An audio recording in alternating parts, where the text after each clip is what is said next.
go again. Welcome back. My name is Timothy Judkins. You're here at the Realty Resource Report, where we give the latest real estate news, what's going on in the world, the latest and greatest, because I got to give it. You know what I mean? So I have a few things I'm going to cover today on the show. I have some articles that I brought in, some interesting things I want to talk about. Haven't brought these into the realm of the show yet, but I appreciate everybody who is tuning in, who is keeping track, who is watching what's going on, because I want to keep you guys updated and informed in the real estate business and what's happening in the future. That way you guys could plan for you and your family to move accordingly. All right. Now, one of the first things that I ended up coming across recently is that the Wall Street Journal had put out this article saying that most individual home buyers are now sitting on the sidelines because 30% of transactions that are happening this summer right now are investors. So come to find out, 30% of the actual transactions in the market are people who are flipping, renting, wholesaling, things of this nature. And it's so wild that I saw this article because I just got a call from one of my investors that I haven't talked to in probably 2 years. He called me yesterday and he was like, hey, I just put the new team together. We're looking for properties. What do you got in your area, Tim? And I guess there's some validity to that. You know what I mean? I guess there's things happening. Another thing I wanted to go across was the interesting changes that are happening with the political spectrum. I saw that the Road to Housing Act is coming together. So both Democrats and Republicans are putting together some kind of article. It says that the prices of homes are too high for most young people, and they're helping to fix this by reducing unnecessary rules that slow down home construction, making it easier for modular and manufactured homes to be done in transactions, built faster, and changing zoning laws so that homes could be built in more places. So I don't know what the status is of that act. Hopefully that will open more opportunities than creating more domination the way that happens from time to time. Sometimes when you give somebody an inch, they take a mile. You know how that goes. So it's so it's one of those things that I do think that the heart is always in the right place, but the first people who get in line to pick and it is what it is, right? It is what it is. Another thing that I saw interesting was the emerging technology when it comes to tokenization for real estate assets. If you do not know what I'm saying in that term, basically cryptocurrency is making its way into real estate. Not only to real estate, it's making its way into the DMV, it's making its way into everything. And a lot of companies want to start using smart contracts, and this is something that Oracle is going to start pushing, the new AI. So I like to trickle these things into the show. I want you guys to hear this and to understand this. That way, when they pop up in the news or they pop up at your grocery store, at Walmart, you are not surprised that these things were on the way. They are coming. They are gaining a lot of traction to the point that I saw that Christie's international real estate company has now changed a few directives, and now they have $1 billion in liquidity, according to them, in Bitcoin. So now they are ready to start doing transactions in crypto, which is crazy, right? But they aren't the only ones. So DAMAC Group in Dubai, they have also put together a blockchain platform called Mantra that is tokenizing real estate assets. So if you go to Dubai, Dubai is now doing real estate transactions with crypto. Europe and Turkey are also doing the same thing. It's called TEKCE, a global marketplace where crypto real estate can be offered to other countries like Portugal, Spain, Italy. Just saying.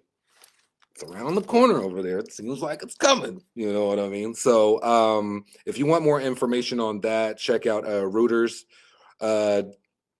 Greater Real Estate Property Group.com. Coins Paid is another company that's coming out. Like I said, it's TEKCE, and then the other one's DAMAC Group. These are the two that are really big right now, I guess. And Christie's International Real Estate, they're now doing crypto as well.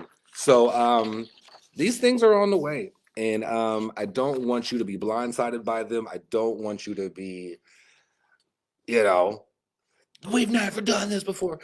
I live in a very legacy community, a very heritage rich area. So when new changes come to the market, when it comes to real estate, it's very hesitant. It's very it's not really grasped and taken in immediately in my specific area. But things happen, you know what I mean? Also, I'm in the process of helping a few people get into real estate. So if you are interested learning more about real estate, learning the laws, how to take the tests, how to get licensed, what you could do with your license, what you can't do with your license, feel free to reach out with me. The people I'm talking to don't necessarily live in the state, but that doesn't mean I'm not going to get them to Remax. Hey, that's a whole thing. We're worldwide. So yeah, if you have questions, please ask. I'm glad that people are very interested in this right now. I'm glad that this is something that is getting into the consciousness of the collective in general, and that ideas of ownership and wealth also come from places than just hard work, right? You can actually do a few investments and put you in a better place in life. And I hope that these broadcasts, the videos I'm making, the things I'm putting out on media are getting to you in a way that can expand your life. This broadcast isn't made to absorb everybody's attention, information. This is actually a bridge to help you learn more, do more, and go further. Okay. And if you have any questions, anything you want me to address on the show, if you want to get on with me and chit chat with me and bring up things and talk about, I would love to get you on the show. If you are an inspector, a title company, a real estate agent, you don't even have to work for the brokerage I work for. I just like to pick the brain of other agents and other people just to actually get, a realistic sense of how the market goes. I feel like real estate in general is built in such a fabricated, I wouldn't say fabricated, but it's built in such a illustrious way, in such an elaborate way, that it's so intricate to the point that most people give up before they really understand what's happening in the process or why they should even be interested in ownership. And yeah, I hope to build that bridge with this. So I'm going to keep coming every week.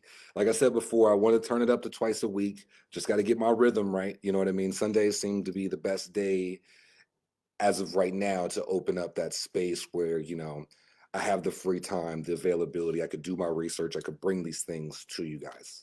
Okay. As everybody knows, I like to do 2 tips when I get on here.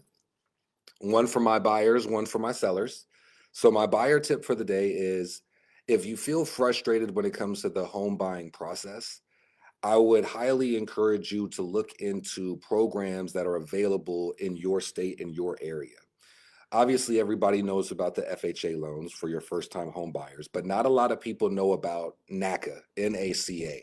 And they are, I don't know if I'm supposed to say this or not, but they're an arm of Bank of America, and they are one of the institutions that is willing to help and work with you to get into home ownership.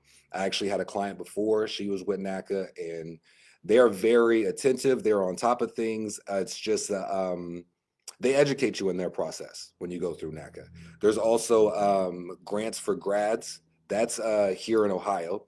So if you're in Ohio and you just graduated from college, there are actual grants for you to help you in home ownership. You might want to call me. We got to have these discussions. We also have OHFA, which is Ohio Housing Finance Agency. They help out with a few things as well. We also have the Ohio Heroes program.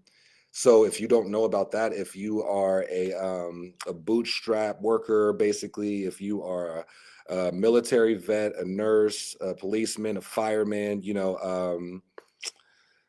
first responders, that's what the term I'm looking for. If you are a first responder and you live in the state of Ohio, we actually have this program called Ohio Heroes Program that helps you get into home ownership, gives you a better rate when it comes to mortgages, things like that.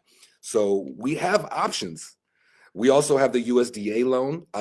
I love the idea of the USDA loan when it first came across my table, and how you can actually get a house built for you in this program. So that's definitely something that's worth looking into. If you want to get into a new build, you can actually find a program that will help you build your first home, which is wild, but they exist. Programs exist. Feel free to reach out. Feel free to call me and ask about these things, because I'm trying to build these bridges and help you understand that real estate isn't the most complicated process. You just actually have to meet and talk to people within it so that they could demystify everything for you and help you, understand the processes and how it goes. For my seller tip for the day, it's a two-part. My main focus on my seller tip today is home sale contingencies, okay? And so the question would be, what is a home sale contingency first? And then how does it go? A home sale contingency is when you are in the process of buying a home, but you have to sell your house in order to buy that house. Or you're on the flip side where somebody wants to buy your home, but they have to sell their house in order to buy your home. Now, these transactions happen all the time.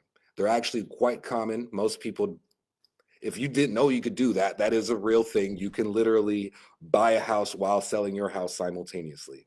There will be a few red flags. There will be a few things that the buyers will want to see for the house you're about to get. They want to see if the house is already on the market.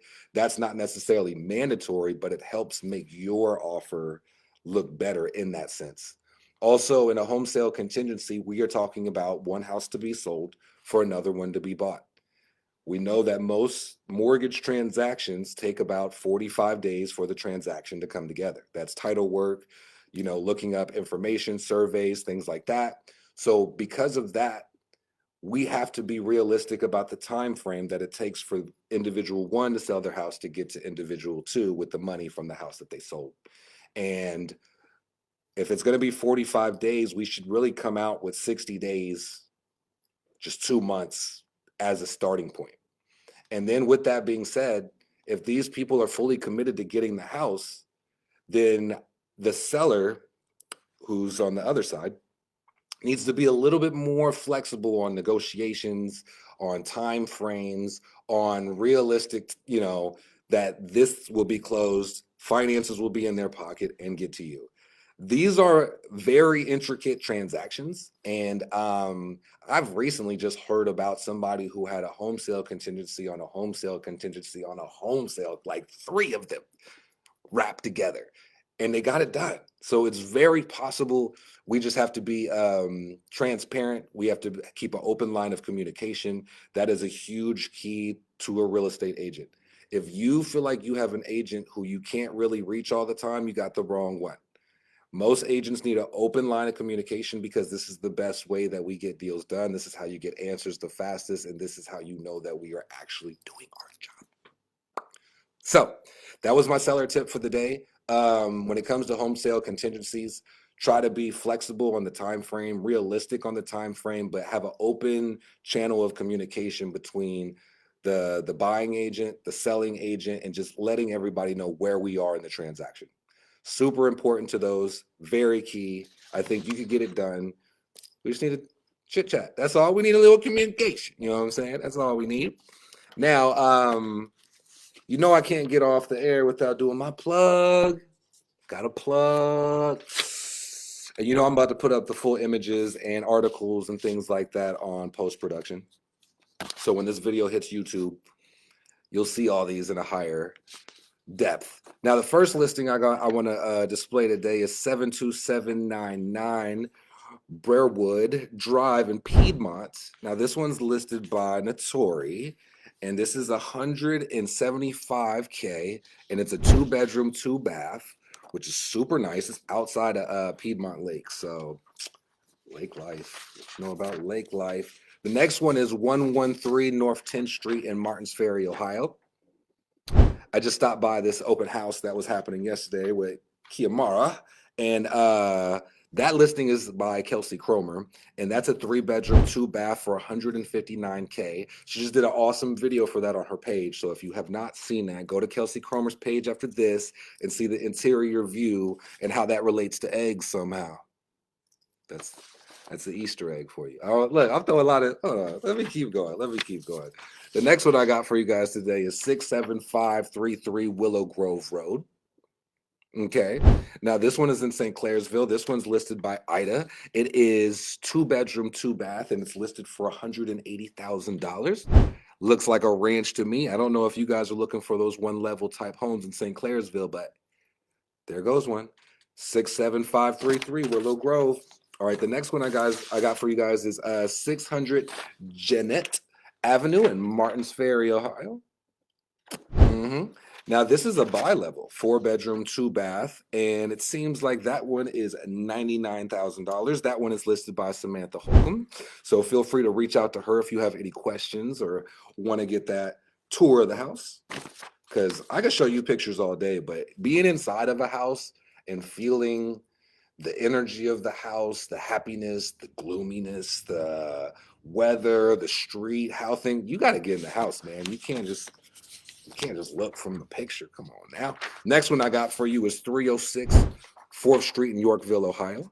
Now this one's listed by Ashley, and this is a 6-bedroom, 3-bath for $80,000, $78,000. I'm just blown by the 6-bedroom factor. So it sounds like I got to read a little bit more into this. Maybe it's a multi-unit. Maybe it was a duplex at one point. All I know is it says duplex. We better go check that. Investors, y'all buying, right? Yorkville, you buying, right? I'm just saying. Actually, one of my investors asked about a place in Yorkville. I might have a buyer, Ashley. Hold on. Everybody hold the phones on that one. Let me get off this broadcast and do my magic. The next one is 812 Oakmont Avenue. I took this photo. Flying from the skies. This one's listed by Ida Boone as well. And this is $140,000 now. 3-bedroom, 2-bath. It's actually right outside the hospital, Trinity out there. So if you are working as a first responder and you need to be near that Trinity Hospital, that might be the place for you. That might be the spot for you. And then if you're done with, rent it out. Rent it out if you're done. Who cares, man? But I think that will be it for the day. I have no clue how long I have been on here so far. Oh, 17. Okay. That's my lucky number. Now, here's the thing. I will be back next week. If you guys have any questions, anything you want me to highlight when it comes to the show, anything you want me to talk about when it comes to the world of real estate, I would love to put that on there. If you have properties you want to get seen, things you want to get sold, houses you want to buy, and you want to use me as your agent, I am available. Please feel free to reach out to me. My number is over there. And if you have any questions, I will feel free to answer those and everything I just said. But in the meantime, y'all have a wonderful Sunday, and I'll see you guys next time. Have a good one.